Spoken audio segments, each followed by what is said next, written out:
Let's learn a little bit of linear operator algebra.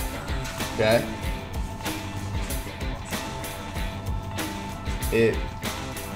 So we are, to foreshadow a little bit more, operators, you can think of them in the time domain. We don't have to worry at all about Laplace domain or Fourier transform, any of that stuff. However, there is a very close relationship between operator form and transfer function form, which transfer functions are Laplace domain functions. Okay. So we're going to get there next semester, system dynamics. We're going to be all about that Laplace transform and Fourier transform and other things that are awesome. Okay. So linear operator algebra is next up. For interconnected linear operators, we have some rules that we can learn. So, for series, or another term for series is cascade linear operators. So if you had one linear operator and then another linear operator, call them L1 and L2, then x of t goes in to these and y of t goes out. We can write this as a combined operator, where x of t goes in and y of t comes out. And so we can write this, it's just like a notational thing, right? So all we can say, we can write y of t is equal to L1 operating on L2 operating on x. No. Did I do that wrong? I did that wrong. It's wrong in my notes. Which one operates first? This is really, it's L2 operating on L1, right? Of x of t. So I have this wrong in my notes. I tricked myself. So it's L2 operating on L1 operating on x of t. Because x of t went into L1 first, right? So L1 operated on it first, and then L2 operated.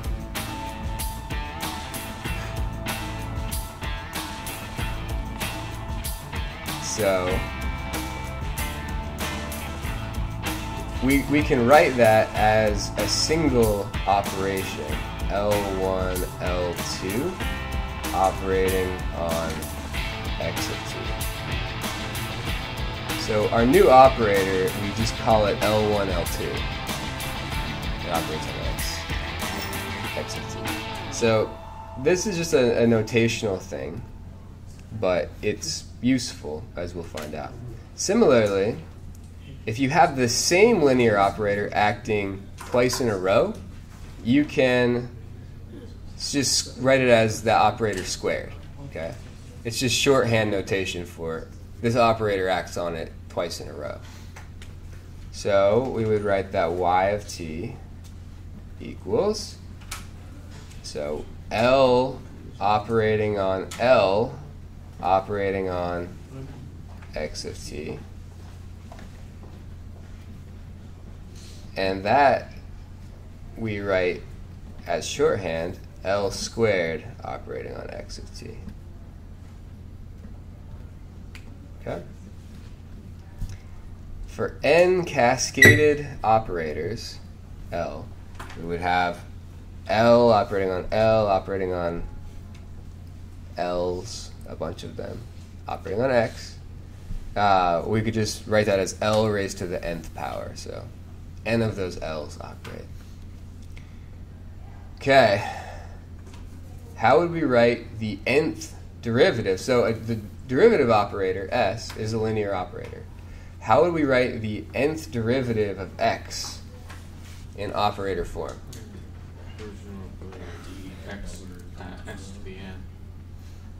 Yeah, so I'll draw a little block diagram to just give us an idea, block diagram-wise, what we've got. We've got x going in, and then we've got a little block here, and we've got S in that block. And then we've got another one. Another S. And then continues, right? So X gets operated on by a bunch little cottonmouth this morning. A bunch of them. So I heard the suggestion to write it as S to the N. Does that sound like a good idea? Sure. Yeah. We should probably write this operating on X of t as well. Okay.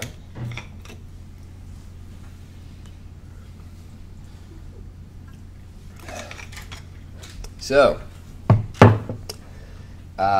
this is for cascade or series operators. Parallel operators, there's another sort of analogous way of dealing with them.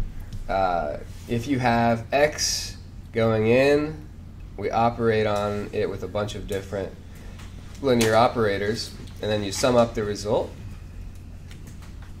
We can write that in sort of shorthand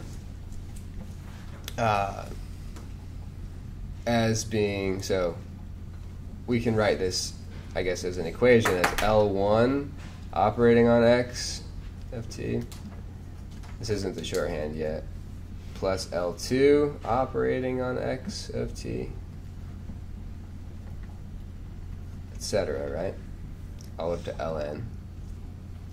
And we can write this as a single block, so x going in, y coming out, and then we write it with the shorthand that the operator is now L1 plus L2 plus Ln. So the way that the shorthand gets written in an equation is y of t equals, and we'll usually put brackets, square brackets around this compound operator, L1 plus L2 plus all the way up to Ln, operating on x of t. Does that make sense? Okay. So we're building to something. I know it kind of feels like we're doing this, and it's like, what is the point of this?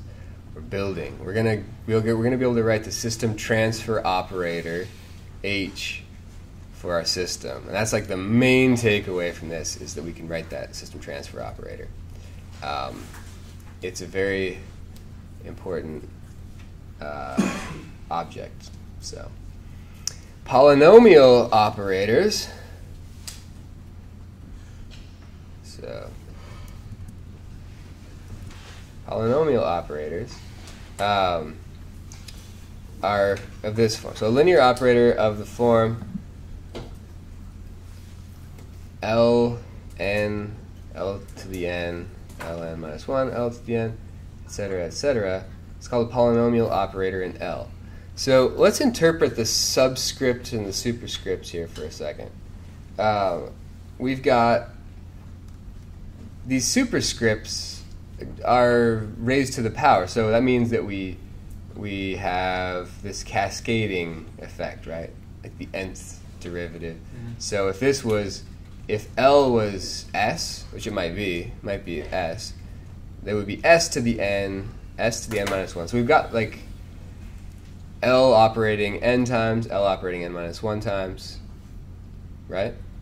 And then these other terms are other operators, right? So they could be also derivative terms, but they're not raised to the n power. They're just, these subscripts are just denoting some other operator. The subscripts are just saying, here's an operator, we have to name it, so I'm going to name it L subscript n. Okay? Okay, it's called a polynomial operator in L. The LIs are not to be confused with L itself.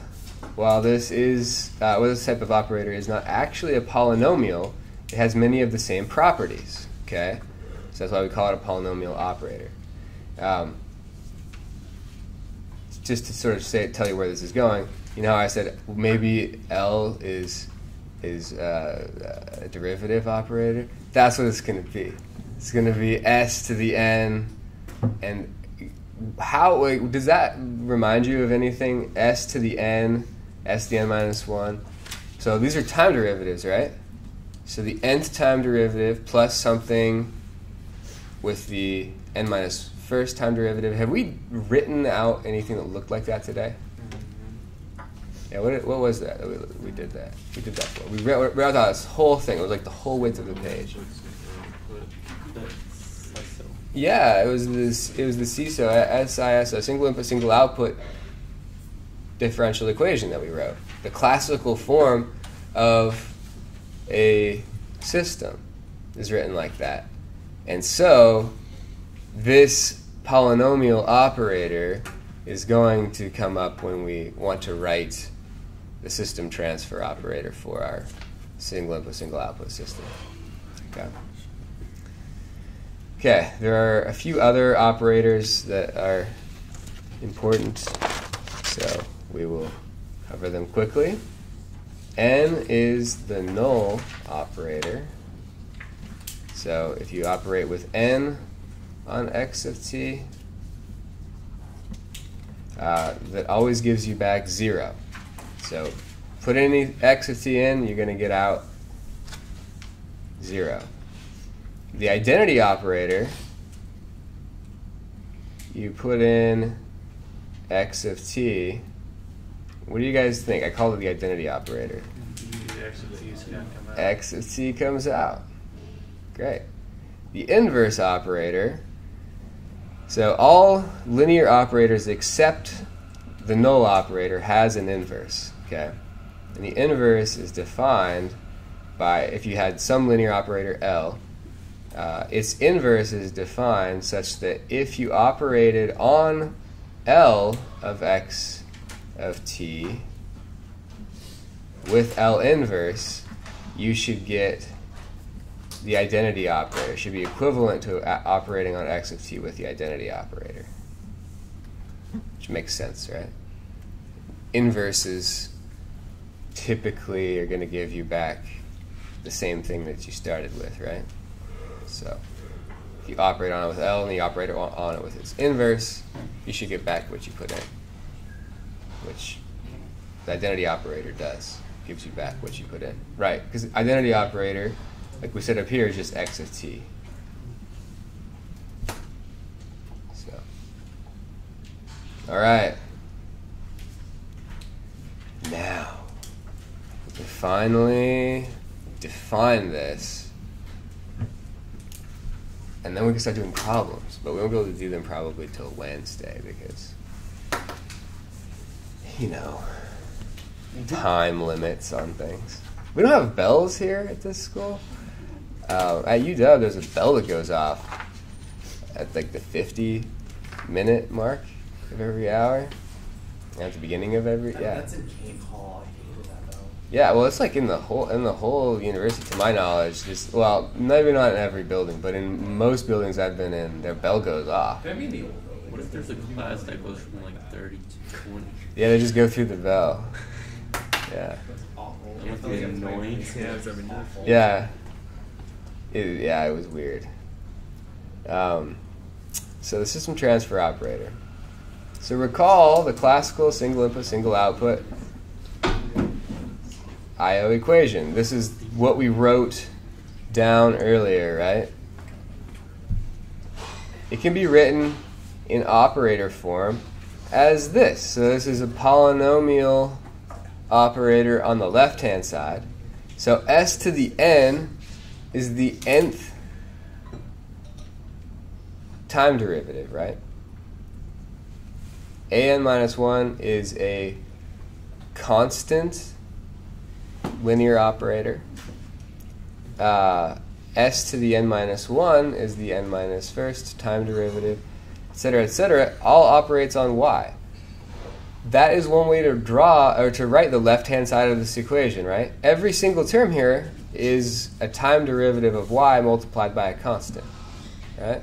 So you can write all of that as a single polynomial operator in S operating on Y. The right-hand side is very similar, right? We have another polynomial operator in S operating on U, the input. Okay. If the inverse operator exists, then we know that if we operate on the left-hand side of this equation with the inverse of this operator, we would get Y, right? So that would be Y. We would have to also operate on the right-hand side with that operator. So we have to write the inverse operator here, operating on this polynomial operator. All that operating on U. Okay? And you look at this and you go, this is a mess. It's a mess. It is. It's pretty gross. So, this is why I didn't make you write all of this. Sometimes, I think, we rewrite this as y of t equals, because we don't want to write all of this, we write h operating on u. Okay? Where h is the dynamic transfer operator, and we write this h equals. Now, notice that this is this inverse operator thing that's happening here. We could write this in a way that's a little bit I guess just convenient for us by writing this term in the numerator and this term, since it's the inverse, in the denominator.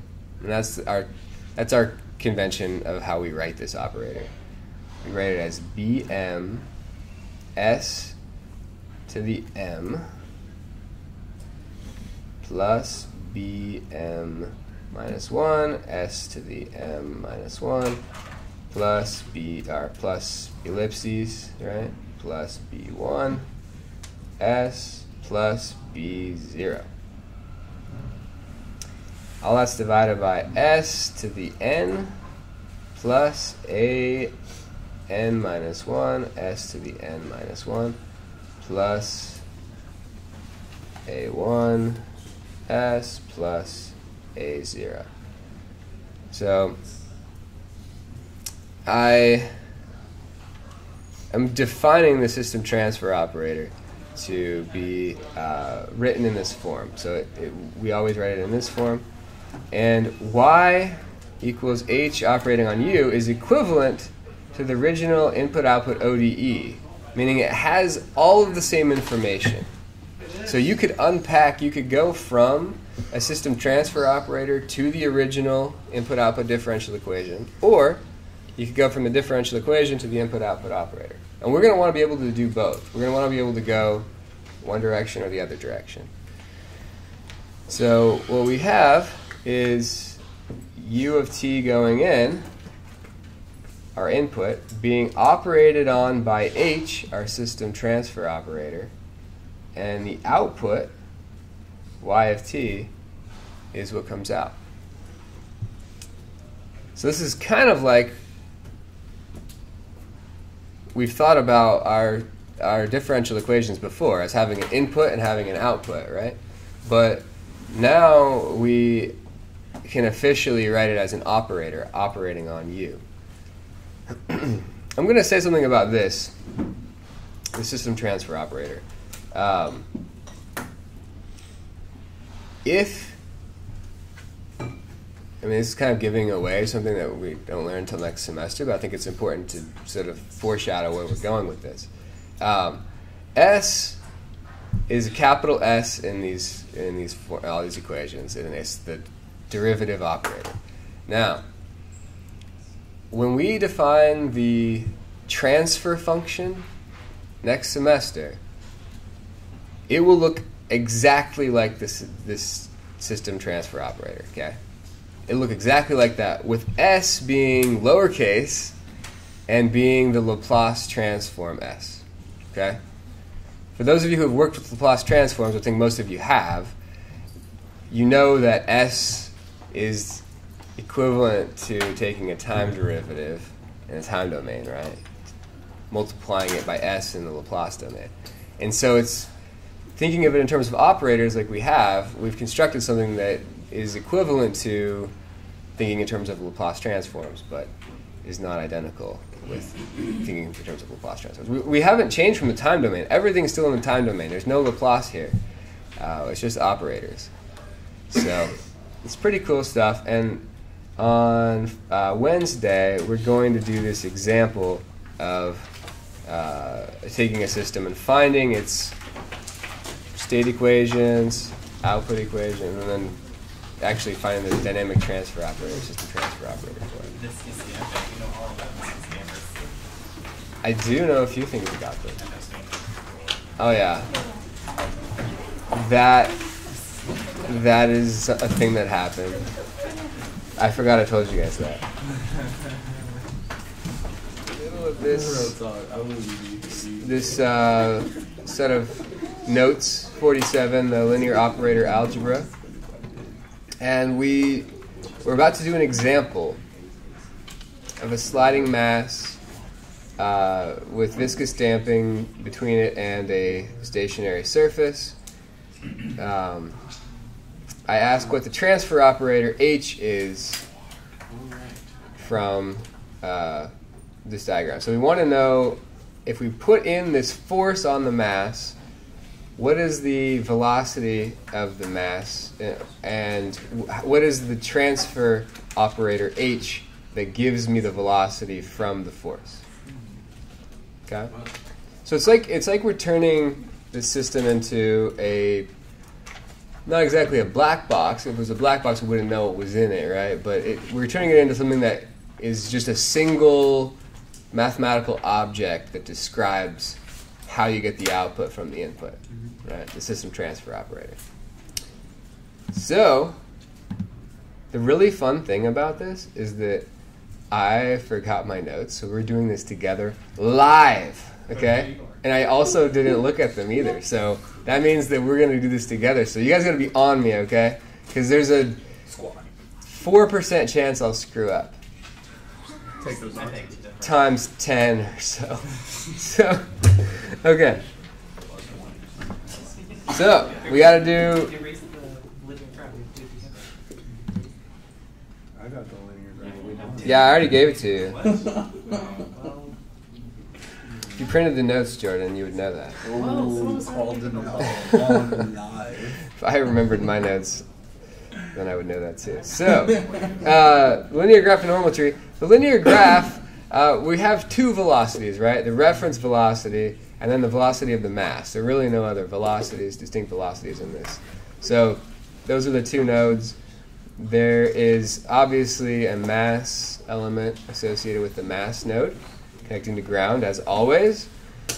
There is a force being applied to the mass, so there's the force element, and finally there's the damping element, the damper, due to the viscous damping. Okay, so that's pretty straightforward linear graph. The normal tree is also pretty straightforward because it's only one element. We add in, so that first we try to add in across variable sources, but there are none. So we move on to A-type energy storage element, mass, bam. And then we're done because we can't add anything else without creating a loop. Okay, now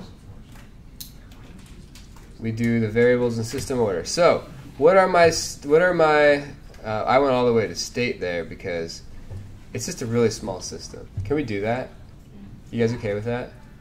We've done a lot of other examples. So the velocity of the mass is the one state variable. It's the across variable on an A-type energy storage element in the normal tree. There's no inductive spring, so velocity. Still not catching? Still not catchy. Still not catchy, you're right. It is not. I needed to come up with a little smoother flow for that. It's okay, I'll just... It's a strange Tetris block you just have to just cram down somewhere in your brain. It doesn't really fit very well. So the system order then is what? Boom. Elemental equations. How many do we have? We'd have 2, wouldn't we? 2. Yeah, for the mass and for the damper. So let's do. Do you guys want to use dot notation in this one because there's no current in it? No. You guys don't like dots? I don't like dots. How many for dots? I What are you like talking about? dots. How many for no dots? Are you saying like the derivative? Oh my god, you guys don't like dots. No, I like them. For but at the derivatives. same time, I just want to be able to Alright, reference them to alright. my old notes. That's cool. Someone throws dots at you. I'm good with that. When you see a dot though, don't tell people that I didn't warn you that they're there. I just People wanna use see it dots. the same way I've seen it. Do you guys remember what the elemental equations are? Equals 1 over f times m. Maybe 1 over m times f. That's That was, yeah, exactly. F equals ma, right? yeah. Good old Newton. All right. The force and the mass are FM, is that what that is? FM, yeah, force on the mass. Exactly. And then we have B is for our damper. E equals v, f equals dv times v. Yep. So we know that the force in a damper is proportional to the velocity across the damper. So that's the elemental equation. And we didn't specify which of these is the primary secondary. So let's just think for a minute. There's only one. Primaries across. It's going to be the a through variable is going to be the primary because it's in the links, right? So it's the other way, right? So technically we should solve this, but with small systems like this, we usually just ignore this. B, whatever be FB. Would any of you say that you feel confident in, or at least semi-confident, or interested in Mathematica? A couple of you, yeah. So think about. So there's some software over. It's in the lab on the lab computers that you can use to solve a lot of symbolic problems with. It's kind of like MATLAB, but it's more geared towards symbolics. You can do a lot of the same stuff you can do in MATLAB in it. Anyways, I have a project that has to do with these linear graphs and coming up with the state equations from essentially doing the algebra part. You know, the algebra step we do. Doing that step automatically. You just put all your equations. So you write your elemental equations, your compatibility, continuity equations. You give it to the software, and I already have this. I work on it with this professor up at UW. Anyways, it gives you the state equations back, which is really cool. If there's anybody interested, I need to do a little bit of work on it. And I'm trying to create a standalone program from Mathematica, so it just runs in C on anybody's computer. So anyway, if anybody's interested in doing a little sidebar software project on that, then that is something that's available right now. So I'm open to having somebody help me with that. So if you're interested, contact me. Got a quick question. Yeah. So the primary, wouldn't it be the through variable on the... Oh, you know, so you're it'd be right. FB? Yeah. You're right. I was thinking we were doing continuity and compatibility, which means we would be solving for the secondary, but we aren't solving for we're still on elemental. So you're right. We should be solving for primary. I stand corrected. The 4% chance, just like something else recently that had like a 4% chance of happening, happened. It happened. Is that a good thing? The other one was not a good thing, Never mind. in my humble opinion. Now I get it. 500 years from now, when they find this video as the last remaining artifact from our society, they're going to be like, I wonder what this event was. Continuity equations. So we have to draw a contour that intersects our single, we only have one passive element in the normal tree, so one contour. So we know that the force and the mass is equal to Fs minus Fb, right? fs minus fb. And compatibility equations. So we need to replace just this one. So we would say that the velocity b is equal to the velocity of the mass. Does that make sense? Yeah.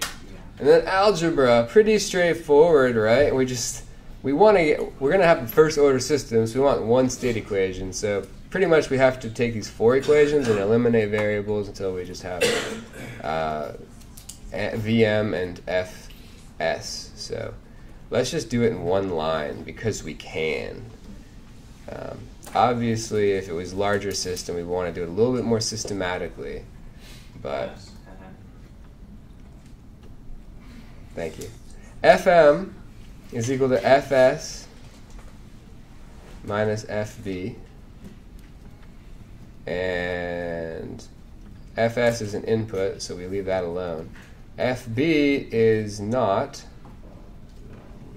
So Fs minus Fb, which we have an elemental equation for, BVB.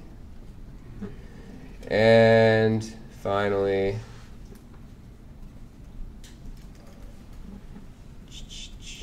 Fs minus B. VB is just VM. So we are done. State variable, input variable. Okay, so the state equation is just dx dt. We never really defined our x vector, did we? Back up here at state, we like to write x equals, it's just a 1 by 1 VM, very boring. And so our state equation is our A matrix, which has to be a what by what? 1 by 1. Make it a little bigger. Times our state vector, which is Vm, plus B, which has to be a what? 1 by 1, times U, which is just Fs. We never defined U either. And then we just need to fill this in. So what is our A matrix, our single element of our A matrix? Negative b over m. Negative b over m. Excellent. And what is our 1 over m. b? Okay, 1 over m. Very good. All right, so this is all familiar territory, right?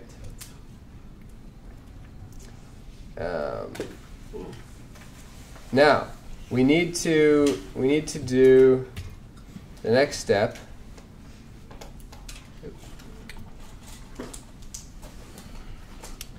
So find h. So if I come back up here, we said that this is what h is, right? And we found this from looking back up here at a classical single input, single output state equation, and recognizing that these coefficients can be thought of as being operators, and that these derivative terms can be thought of as being operators. So we could write this as a polynomial operator on the left-hand side and polynomial on the right-hand side. So we're going to find a general way of going from the state equations to the system transfer operator, and that's going to be in the next set of notes that we're going to talk about a little bit today. But for now, we can just use this definition to find the system transfer operator. Because we have a system that is actually single input, single output, right? Force in, velocity out. So single input, single output. We just need to write this as an input-output differential equation. And our state equation, since it's first order, is just an input-output differential equation. if it was higher order, we would have to come up with a different route to write it as an input-output differential equation, but it already is. So let's write it like that. So write our state equation as an IO differential equation. Thanks. So let's do that. This left-hand side is just dvm dt, right? So when we write those input-output differential equations, we write all of the, so Vm here, we didn't define, so we never wrote the output equation, did we? But the output equation in this case, if V is our output, we could just write it really quickly if we wanted to. All we do is select out the one state variable. That's it, right? Our Vm is our V, is our output. So Y is just equal to, our C matrix is just 1 times Vm, right? Plus 0 times the input, Fs. So our output is just Vm. So our left-hand side of the equation, to make it consistent with the form above, right? The input-output differential equation has the outputs over here and the inputs on the right. So outputs on the left, inputs on the right. So output is Vm, so it's on the left, but there's a Vm over here, so let's move it to the left-hand side too. So plus B over M times Vm equals, what's left over here? 1 over MFS, right? Which is our input. So this is the input-output differential equation form for this. It's trivial for a first-order system. It's just rearranging it. But for higher orders, it's more complex than this. But for this, that's all we needed to do. It's just a single scalar differential equation. And notice that this is a coefficient. And what kind of operator on Vm here? We have a derivative operator. Derivative operator, S. Okay, so let's rewrite this in operator form.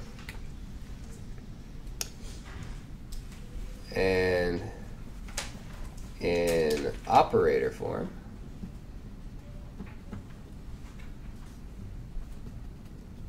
we have S operating on Vm. So we could use these braces if we want. Plus B over M, which is, I think we call this a scaling operator, is operating on Vm, equal to 1 over M, which is a scaling operator as well, operating on Fs. So this left-hand side, remember we can write a polynomial operator for this left-hand side. And this coefficient here corresponds to just the unity coefficient, the coefficient of 1 that showed up here. And an minus 1, or I guess a0 in this case, shows up as b over m. And then b0 shows up as 1 over m. So we don't have to go through all the same operator algebra that we did before. We can just skip to the end because we already found this solution, right? We found it in general. That's right here. So let's just, so all we have is a b0, and then we have our a1 is 1, and our a0 is, I don't remember what a0 is. What is it? B over m. So I'll put a little label here. This is maybe I'll put them above. A1, A0, and this is B0. So we can skip then to the solution for H, which is what we want to know. H is just equal to, the way we write it is we write this ratio, right? It's not, it doesn't really need to be that big. It's B0, B1, B2, B3, etc. are all 0, so we don't have to worry about those. And then A1 is just 1 times S, the S operator, plus B over M. Right? That was how we solved it. Essentially what we did, you could think of it as being algebraic, right? Where S is a variable and VM is a variable, and you factor VM out. There's multiplicative factoring here, and then dividing over everything else. So that is what our system transfer operator is for this simple system. Any questions on how we did that? So for B0, would you put 1 over N? Oh, sorry, I just wrote B0, didn't I? You guys, keeping me honest. Good. 1 over M. You guys are confused for a reason. So if we want like a numeric value, like would S be a given? So S is our derivative operator. So it's representing something for us. So we haven't learned how to do anything with it yet. All right. It's just representing something, and so soon we will learn how to do things with the system transfer operator. But for now, it is just an object that we're finding, and I'm just promising that it'll be useful. We'll get there eventually. So you just have to trust me that it matters. I mean, for now, it's just like you're finding this mathematical object for no apparent reason, but I promise it's useful. So, all right. So that's H. We can find H for the simple system. Okay. So let me switch over and do